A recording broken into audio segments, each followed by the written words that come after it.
Shanti Shanti. I have been thinking and thinking how to make Upanishad understandable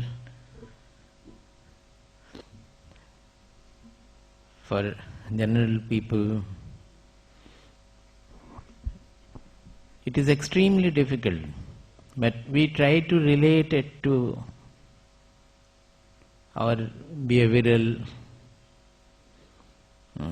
various behavioral examples with examples and all, but the fact is that it is not so. Upanishadic knowledge is meant for Shravana, Manana, Nididhyasana. That means Shravana is what we are doing.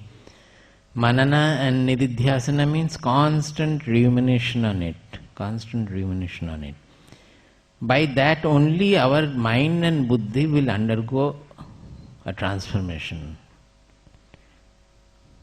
Suppose everything, wherever, whatever we are doing, always we are finding that our mind is getting affected. We feel affected. The fact is that we feel affected. We feel our mind is changing. The changes are felt by us. Everywhere we feel fragmentation. Fragmentation means all are divided. Everything is divided. This I like, this I don't like, this person did this, that person did that, this I love, this person I love, color, etc. Everywhere there is fragmentation. Whereas our Shastras say, Abheda Darshanam Jnanam. It's a very simple statement, but this is a very correct, precise statement. Abheda Darshanam Jnanam. What is this spiritual knowledge? It is Abheda Darshanam. Abheda Darshanam means seeing one in everything. The fragmented whatever we are seeing is not the reality. So, this constantly thinking about this Abheda, about this uniform, transcendental oneness. By thinking, ruminating, our mind should attain that uniformity, going beyond, transcending all the divisional. We will be interactive even then, but beyond that, always like a headlight, always switched on behind the mind. It will always be having a spatial dimension. Now, how to create that spatial dimension? This is what Upanishad does.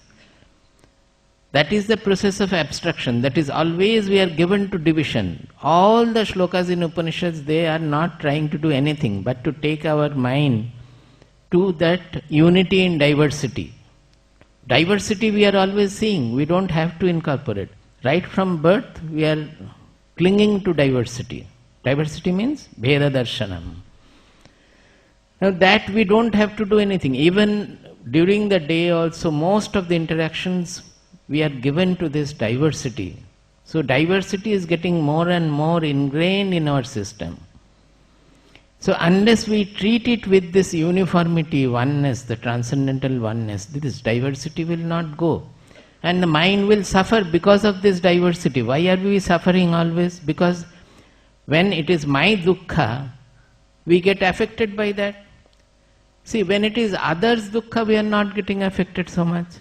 Others means who is not related to me. If it is related, we are getting affected. That is the Sangha.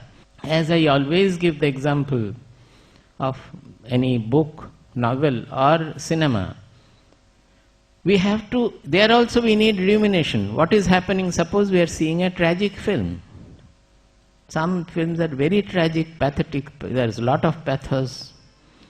Now when we are seeing the film, we are profusely shedding tears. If I am a good person, I am a sensitive person, any such sensitive person will shed tears seeing such pathetic, even reading books like Oliver Twist or so, those olden days, or even recent, in Bengali I will remember Vibhuti Bhushan Bandyopadhyay, or even Rabindranath. We will profusely shed tears.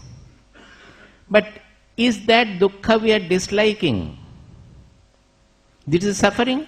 We are shedding tears. But how is it that that dukkha we are not disliking? Whereas the same thing which has been shown, say Pathar Pachali, Satyajit Roy's film, I have seen it 6 times. And every time I used to shed profusely. I used to shed tears. Now we are paying money, going to see the film to shed tears. So can you say that we dislike that suffering? That means we are liking that suffering. So when the suffering is for not related to me, no selfish motive is there, no selfish connection is there, then are we not enjoying the suffering? Enjoying means in a special sense I am using enjoying. That suffering makes our mind deep, placid. That is how the placidity is coming. There we are feeling the placidity of the mind. That dukkha, we are shedding tears, but the mind becomes very deep, vast and placid. Any sensitive person should feel that. Do you have any doubt about it?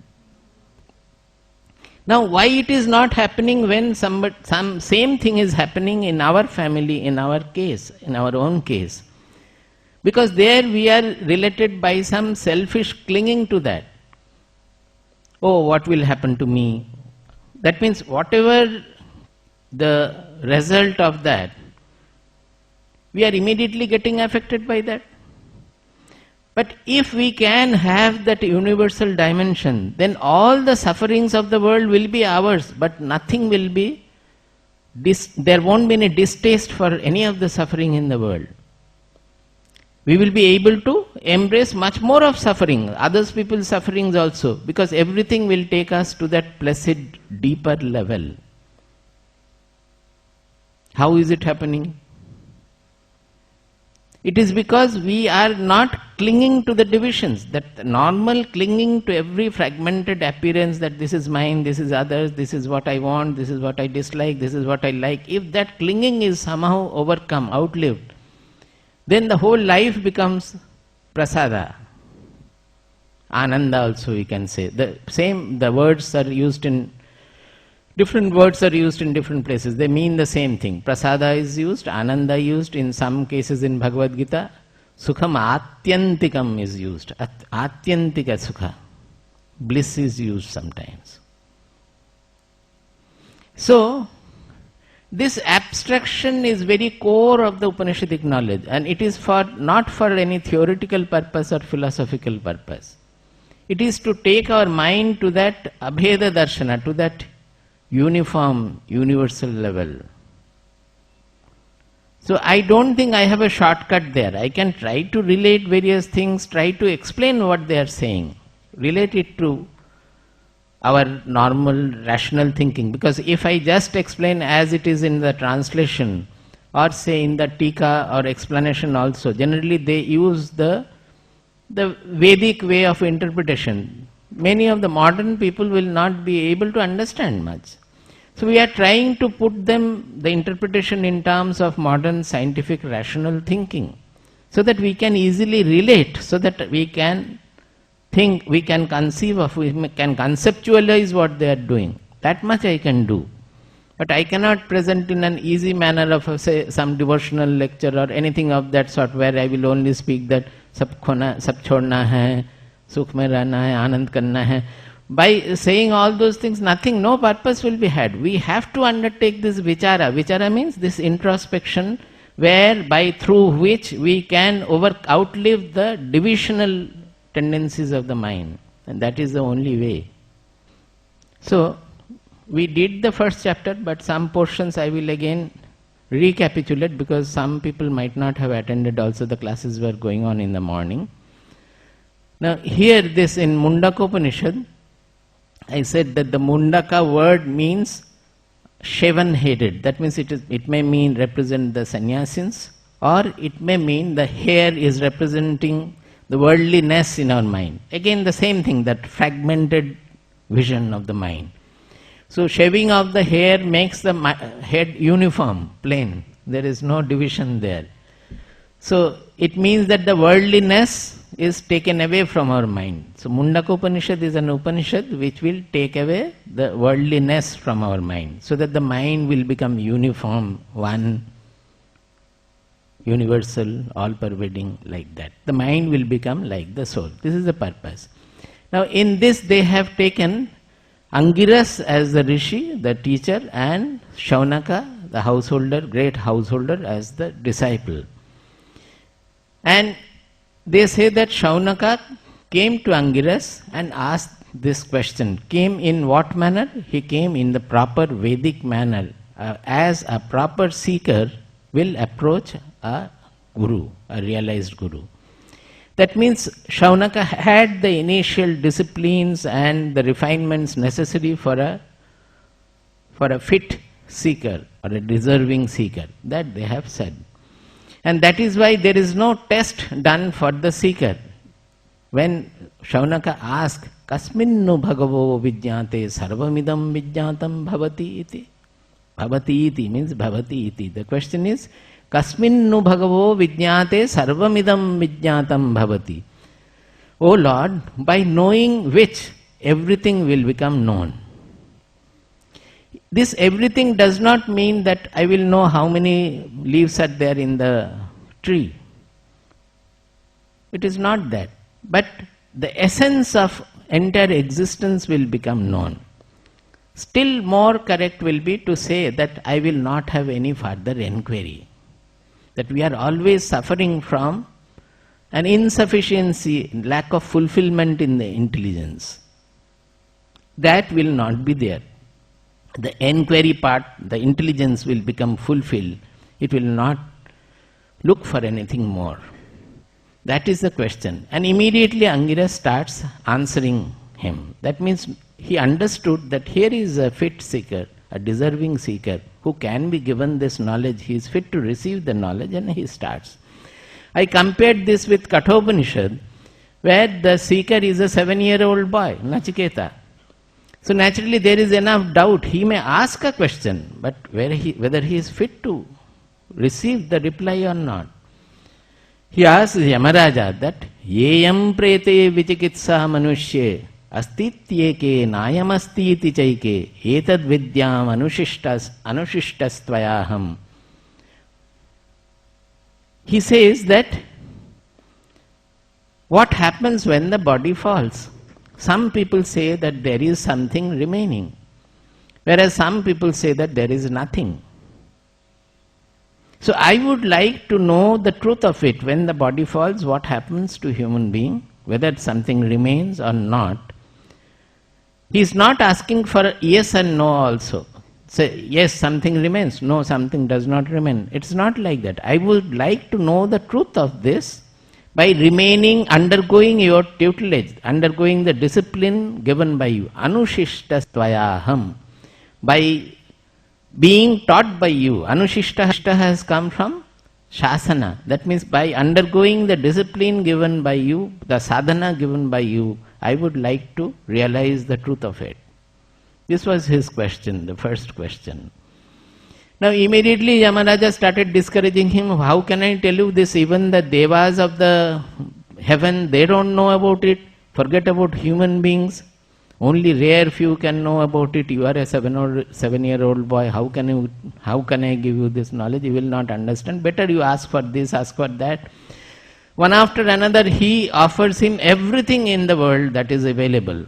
Nachiketa refused to budge an inch from his question. Finally, he said that he brought some chariots and danceuses and musicians and so many other things, studded with various ornamental stones and all, which are not, he said that these are not available on this earth. They are only available in the heavens. So I have brought from there, you take them and be satisfied with that. He refuses all that. There, his refusal also is important. He said, Shobhava matyasya yadantakaitad sarvendriyanam jarayanti tejaha api sarvam jivitam alpameva tavaiva vahas tava nritya gite. He says, Shobhava matyasya yadantakaitad sarvendriyanam jarayanti tejaha. He says, oh Yamaraja, you have brought so many things, so many bhoga items. That bhoga means enjoyment. So many things for enjoyment. But I know that they are all shvaha abhavaha. Shvaha means tomorrow. Abhava means they will not be there tomorrow. You may say that I am giving you life for 1,000 years, 2,000 years, 10,000 years or so. Even that is not permanent. Someday it will be over, someday it will not be there. They are all shvaha abhavaha. Not only that, by indulging in, normally a person will have very little bhoga, very little items to enjoy. But you are giving me something which even one cannot finish enjoying over 10,000 years also. Everywhere from heavens you have collected items. If somebody indulges in so much of bhoga, by that only his indriyas will get depleted of their power. Suppose anybody who overindulges in bhoga, what happens to his indriyas? Even by looking at the computer for 12 hours or so, our eyes get damaged completely. Not only eyes, the spine gets damaged, the neck gets damaged. Any indriya by overuse, it will get depleted. Sarvendriyanam jarayanti tejaha. The brilliance of the indriyas will go, which is not good. Then he says, api sarvam jivitam alpameva. Alpa means insufficient. It is not just small or little. It means insufficient, alpa. He says, you have given me life for 10,000 years or so. You have promised that also. But I know any lifespan is insufficient. Insufficient. This is very important. This kind of statements are rarely found. I have told about it earlier also. See, insufficient means, suppose a person has desire to enjoy the world, which normally all of us have. Now he would not like to die. Suppose it is at 20th year, he is 20 years old. He would like to enjoy the world, he would not like to die. But suppose this desire to enjoy the world has not vanished or not outlived. Then even if when he is 70 years old or 100 years old or 200 years old or 1000 years old, he would like to enjoy further. So is not the lifespan insufficient? Then can you tell me what makes the lifespan sufficient? Desirelessness. It is so simple. As long as there is desire, the lifespan is insufficient because you want to live more to fulfill that desire also. Desires will go on changing. Initially it was for some toys, thereafter it was for some games, thereafter maybe it was for standing first rank in the school, then maybe after some time it was for the other sex, then after some time it is for some job or the other way. And later on it is for building, for family, for son's job, for grandson's job, whatever. The desires are changing, it is never going. One desire is getting replaced by another desire. And in the old age also some desires or other will be there. So the lifespan, whether it is 100 years or 1000 years, it never makes man fulfilled as long as the desires are there. So whatever the lifespan is, it is insufficient, alpam. Api sarvam jivitam alpameva. So whatever you have given the items of enjoyment and the lifespan and the kingdom and all that, what will I do with that? Nachiketa is not interested in that. Tavaiva vahas tava nritya gite. Oh Yamaraja, you enjoy them, let them be with you. You enjoy them and have your life. Nachiketa is not interested in that. Now hearing this, Yamaraja felt that he has passed all the tests. And then he starts telling him about the path, but not the knowledge. The knowledge comes much later. He tells him about the path, saying that there are two kinds of things. The world is always approaching you with two kinds of gifts. One is prayas, another is shreyas. It is every moment of the world is coming before you, these two choices. Now don't say that it is all destiny. That what can I do? I am destined to do this, destined to do that. No, that is not scriptural statement at all. People may say that Hinduism is fatalistic philosophy. Not at all. It is the last thing in that. Every scripture of Hinduism emphasizes the power of self-will. It says that we have to choose at every moment of our life. Choice is ours. The other things, as we choose, so we become. But the choice we have to make. You cannot leave it on God to make the choice. I have a free will, so I have to make my choice. As long as I am going to the market, buying the material and taking the food, it is doing out of option. God is not going to the market, God is not cooking for you, God is not feeding you, you are doing it. So whether you will take to good ways or bad ways or auspicious ways or inauspicious ways, it depends on your free will. So it is absolute nonsense to say that the Hinduism is highlighting destiny. Destiny comes in some cases. Daivam chaivatra panchamam. That is, after you do everything, there are certain parameters which is not under your control. So you have to be ready to accept whatever comes. That is different. But everywhere it is emphasizing the self-will, that self-effort, that you have to make your choice. So he started with that Shreyas and Preyas will always, it will come with you. Preyas means, as I said the other day, whatever is immediately pleasant, but it will take you away from the auspicious goal. And Shreyas means which will take you to the auspicious goal. But the choice is yours. We have to make the choice whether I would like to have Shreyas or Preyas. And according to that, the life will follow. Now, it went on like that. Then finally Nachiketa says that he was not satisfied, because he felt that I all know. He was always a person who was looking for Shreyas. Not only that, when his father was not, he was slipping from the Shreyas by becoming miserly in making gifts and all, he understood it and he tried to set right the father's sinfulness. So all these things he knew. Here also, finally he said that I am not interested in knowing all these things, O Yamaraja. Anyatra dharmad, anyatra adharmad, anyatra asmat krita kritat, anyatra bhutacha bhavyacha, yattat pashyasi tadvada. This is a very erudite, refined question. The first one is very common question. What is that? What happens when the body falls? Is there anything or is there not? But the second question is not like that. It is based on very high level of philosophy. So to understand, we have to understand the question, so we have to undergo the abstraction. But the reply is same. The both questions are attempting to know the same transcendental absolute truth. That we should understand. To know what happens when the body falls, whatever we have to know, the reply of this question, philosophical question, is also the same. Only in this case the mind has gone into much more of analysis and philosophical depth. What is he asking? Anyatra dharmat, anyatra adharmat, anyatra adharmat.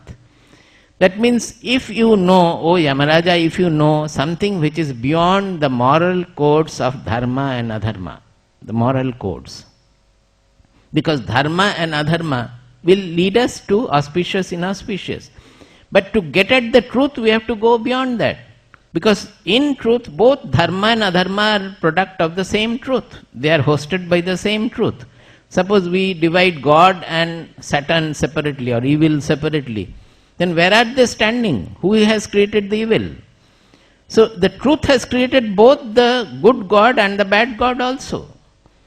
So to know the truth, we have to go beyond the usual codes of dharma and adharma. You can remember about Bhagavad Gita.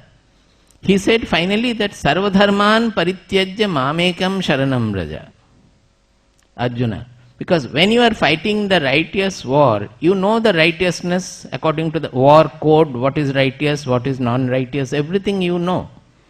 But if you follow that, in this case, righteousness cannot win. It is a critical time of era of the civilization, where the other side is absolutely corrupt, absolutely unrighteous. To fight them, if you stick to the whole world has become corrupt. And their side they have 11 Akshavini, whereas you have only 7. To establish a righteous rule on the earth, if you stick to a normal moral code, you will not be able to. So you have to pitch your goal at the ultimate righteousness. You have to see beyond the usual code of dharma and adharma. And to tell you that, I am there to tell you, Krishna says, that I will show you the path where by taking to the ordinary adharmic way also, you will not become sinful. You will not incur any sin at all, because you are doing something for the greater welfare. So you put your mind, you put your aim for that greater welfare, aim for the greater welfare, and I will take you through the path, transcendental path, which is beyond dharma and adharma. The same thing we are finding in Nachiketa also. Anyatra dharmad, anyatra adharmad. That means beyond dharma and adharma, if you know anything, you tell me. Anyatra asmat krita kritat. Krita akrita means cause and effect. That effect and cause. That if you know, I know that the whole world, the whole creation is bound by cause and effect chain. Everything is related by cause and effect.